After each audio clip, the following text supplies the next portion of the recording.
Hey nerds, Farmer Jesse here. Welcome to Growers Daily, your daily dose of ecological farming insight. It is Thursday, October the 30th, 2025.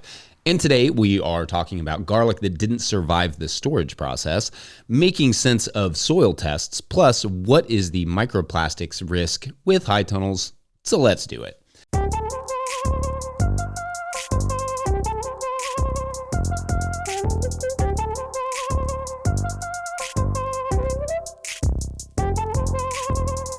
All right, everyone. Happy Thursday. I hope you all are doing well this last week of October. We're still thinking of our friends down there in Jamaica and Cuba, and I know we won't really know the extent of the damage for a bit, but the early images and reports are brutal with whole towns turned to rubble, so I can only imagine what the farmers are going through there. So sending our love and thoughts to you all and hoping for a speedy recovery. Here, it rained all day yesterday, if I'm allowed a comparatively trivial subject pivot, with more of the same on the way for today, officially kicking off our mud season. The next few months are when the soil becomes so saturated outside that even when it's covered in grass, you can sink 6 inches into it. Not all of Kentucky is that way, but this farm certainly is. It's great. Love it. Speaking of great, I had a great time yesterday with the live. Thank you to everyone who came out and asked your questions. We will do another one, I think, the day before Thanksgiving. We may even focus that one on cooking, so we shall see if we can pull something like that off. I've already had a relatively productive week, I suppose. I definitely started in on the cleaning up the farm part of the season, which I admit is not going to be the most interesting topic this winter, as it wasn't last year either, but sometimes that's just the way farming goes. I am still harvesting and such, which I did a fair amount on Tuesday. In some ways, this time of year is rough on the harvest front because it's cold and wet and I'm moving slow. But on the other hand, I quite enjoy the laid back pace of it, where I don't have 100 things that need to get done, all clouding my brain and forcing me to be fast. It's kind of that time of year I don't want to be going all that fast. I can't be going all that fast because it's cold, but also I don't particularly need to be. I am eyeing a slightly earlier start to my spring, however, this year, so I may be starting early spring crop sooner rather than later and may have to change the speed a little bit on my whatever I change speeds on. Anyway, as is the tradition on Thursdays, we will celebrate our Patreon members and answer a few of your questions. You can sign up to be a Patreon member and get one or some of your questions answered over there at patreon.com/no-till-growers. That is much appreciated and is the lifeblood of this work. So we thank you for anyone who goes over there and supports it. Our first Patreon question of the day comes to us from Patreon member Pastor Earl, who writes, quote, "Hi there. So East Texas guy here, just starting a small farm out with 1 acre plowed to loosen up the hard ground, then adding compost and soil, then tarping through the winter on 2 50 by 50 squares. Soil test came back. As a pastor, I'm decent in Hebrew and Greek, but the report might as well be an ancient lost language because I don't know where things should be for typical veggies. I don't trust the local ag college extension because they are pushing in quote unquote earth-friendly chemical solution. Still working my way through your book, so any direction for me to translate is appreciated," end quote. Great stuff, and thanks, Earl. So the thing with the extension offices and soil testing is that although it's getting better, certainly most extension agents are primarily serving sort of larger scale conventional ag and are not necessarily or maybe even likely to have a great deal of insight on organic amending. Again, I want to emphasize that the extension offices, they are doing better and getting better about it, but that is not everywhere, and it's not going to be super helpful in terms of recommending organic or at least non-chemical solutions to soil deficiencies and excesses. So what I often recommend is to use a lab like Logan Labs or Kinsey Ag Services. I think maybe may makes more sense for you because I think they're in Oklahoma, right? And you're in Texas, so just a little bit closer, or just one of those labs doing base cation saturation ratio testing, BCSR, as it's often referred to, or Albrecht method soil testing. Those might give you not only a better, more complete soil test, but also more applicable amendment recommendations. Those recommendations do come at an extra cost, however. Now, you can, with some work, definitely learn how to read a soil test by yourself. There are books like Hands-on Agronomy by Neil Kinsey, or Steve Solomon wrote a book called The Intelligent Gardener, which can be helpful in understanding some of these concepts of soil balancing. However, unless you really love the chemistry side of soil management, there's a lot to keep track of. So it may be easier and more enjoyable for some folks to just spend the money for professional insight / consultation from a working agronomist. There are also, however, websites and apps now that will help you for a fee read your soil analysis and offer you recommendations. And you can all feel free to put, the sites or whatever programs that you use in the comment section if you want to shout the ones that you use out. Basically, what that looks like is you just plug in your soil test results and it spits out the recommendations for amending. Tends to be a little bit cheaper than talking to an agronomist, but an agronomist might also, be able to see things that the computer can't. So I'll let you make that decision. There are a few things I like to look at on any soil test that are pretty simple concepts, such as soil organic matter. I want to see that number increasing slightly every year at around 1 foot down. Cation exchange capacity, which could use its own segment, but is essentially how capable your soil is of holding, plant available nutrients.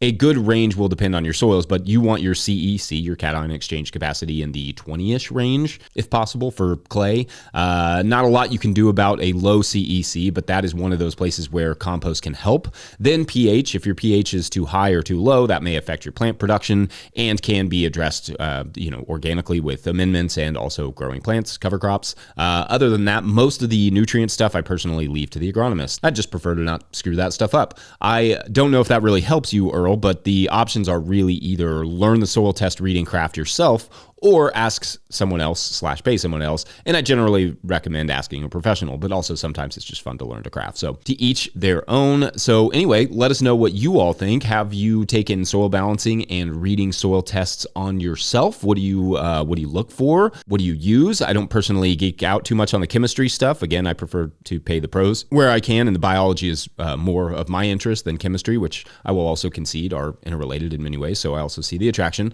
What are your experiences with that journey? Otherwise, we're going to take a quick break, and when we come back, shriveled garlic. No biggie. We'll see. BRB. Hey, Jesse and no-tillers. This is Peter Max coming to you from Southern Colorado at a post-wildfire scar burn, and I'm trying my hardest to do a lot of restoration projects, including radishes, daikon, and whatnot. Today's episode is brought to you by Farmhand. Renewal season is here, and the work you put in now is what brings members back next year. Ari Memar, founder of Farmhand and a guest you've heard on this podcast, has worked with regenerative farmers to create a playbook that turns renewal season into a growth season. One farmer, Melanie at Shake Fork Community Farm, brought in $40,000 in renewals in just 2 weeks using this strategy. Now, Ari and Melanie are sharing the exact approach in a free live workshop and downloadable playbook. Watch on demand and get the playbook at farmhand.partners/no-till. That's farmhand.partners/no-till. All right, back to the show. If you, the listener or viewer, are enjoying this podcast, getting even a small amount of value from it, consider supporting our work over at patreon.com/no-till-growers. Does this show bring you $2 worth a month of value? $5? You can chip in and keep it going by becoming a Patreon member. I will try to get to questions from everywhere the questions come in, but I will always get to your Patreon questions, so Patreon members, make sure to get those in. Now, today's second Patreon question comes to us from Patreon member Robert Kvak, who writes, quote, "Hello, Jesse. Warm greetings from Slovakia, and many thanks to you and your team for the excellent content you create. It truly helps us to stay focused on things we enjoy most." You're welcome. Thank you. Here it comes. Since the late 2000s, our late autumns and especially winters here in an intermountain basin of the Carpathians have become rather mild. For years, we have been planting our hardneck to check bred varieties in mid to late November after sweet potatoes, always with abundant yields. This year, however, after harvesting the garlic at the beginning of July and curing it in the loft as usual, about 80% of bulbs from both varieties became slightly soft and many cloves turned yellowish or even brownish. We suspect that several extremely hot days, when the loft temperatures exceeded 95 degrees Fahrenheit, may have caused this, possibly combined with overly dry air. Do you think such heat could be the cause? More importantly, have you had experience planting softened yellowish cloves? Will they still sprout? Would you recommend planting them as soon as possible in October rather than waiting till November, as their viability may decline further? End quote. All right, great questions here, and I did answer this to some extent when it came in, but here are my general thoughts on what might have happened. My guess, not seeing the bulbs, is that it was indeed the heat probably in combination with the air movement. We had this happen to us one year when I got a little cocky with how well our garlic had been curing over the years, and took the fans off in this particular spot where we had to have fans because it was kind of in a corner where there was no air movement. Anyway, I took them off early to move them to the onions and found that fall that we lost a lot of our garlic, almost all of it. It basically did what Drew is describing here, where it shriveled and turned soft and yellow, and I ended up having to purchase more seed garlic. What you may be going through is what happened to us, something referred to as waxy breakdown, which I will link in the show notes so you can look at pictures, but is basically just yellowy, waxy, sunken cloves on garlic, generally caused by heat or poor storage conditions. It's a physiological condition, meaning a microbe didn't likely cause it, but rather conditions or sometimes genetics are the culprit.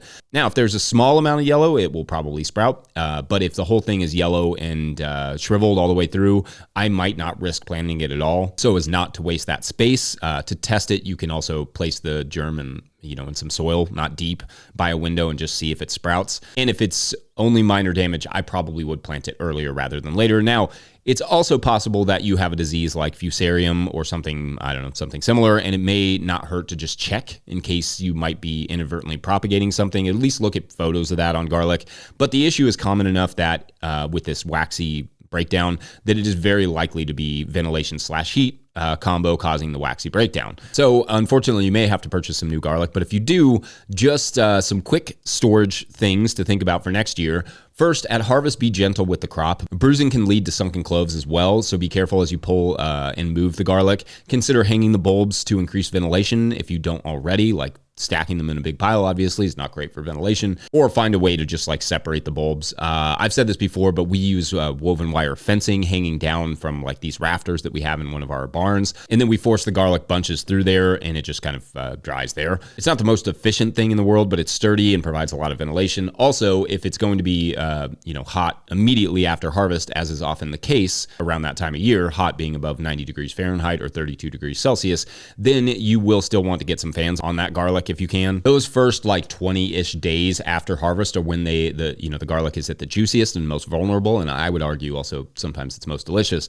After that curing stage, those first 20-ish days after harvest, you could consider moving the garlic to a cooler area or just a cooler as well if you have a walk-in or something similar, or a basement, cellar, that sort of thing. I did a whole segment, in fact, on curing garlic this summer, and I will link that in the show notes if that could be helpful. Anyway, I think that's all I have on this particular subject. Much luck to you this fall and next year on the garlic crop, though.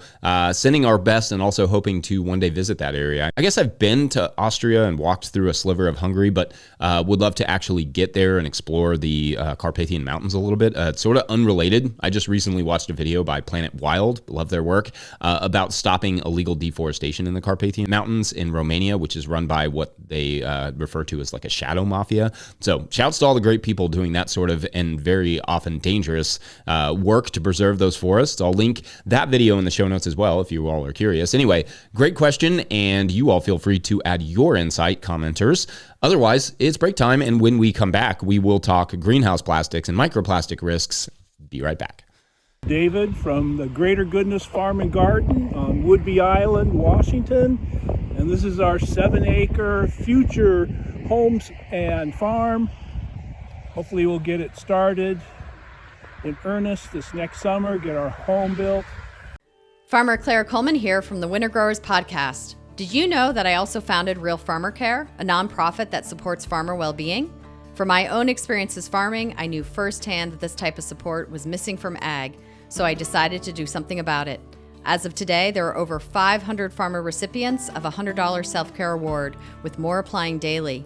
If you'd like to help, each $100 donated supports one new farmer. Visit realfarmercare.com to donate and learn more. Again, that's realfarmercare.com. All right, our third and final Patreon question of the day comes to us from Patreon member Drew McConnell, who writes, quote, "Hey, Jesse, I have a question about high tunnel and greenhouse plastic. You've alluded to research on microplastics from plastic mulches many times. I'm curious if there is any research or data on microplastics from other plastics. I'm also curious how you think about high tunnels from a sustainability perspective. Covered growing space is often praised as an antidote to extremes of a changing climate, but what are the implications of increasing our dependence on plastics in this way? And what effect might the plastic itself be having on the soil in and around the tunnel? Thanks for all you do," end quote. All right, love it. Great questions here. Thank you. So To the first part of your question about microplastics in greenhouses, although the research is still pretty slim, the answer, I guess, based on the research we have, is a decent yes, that greenhouse/high tunnel areas do have elevated concentrations of microplastics.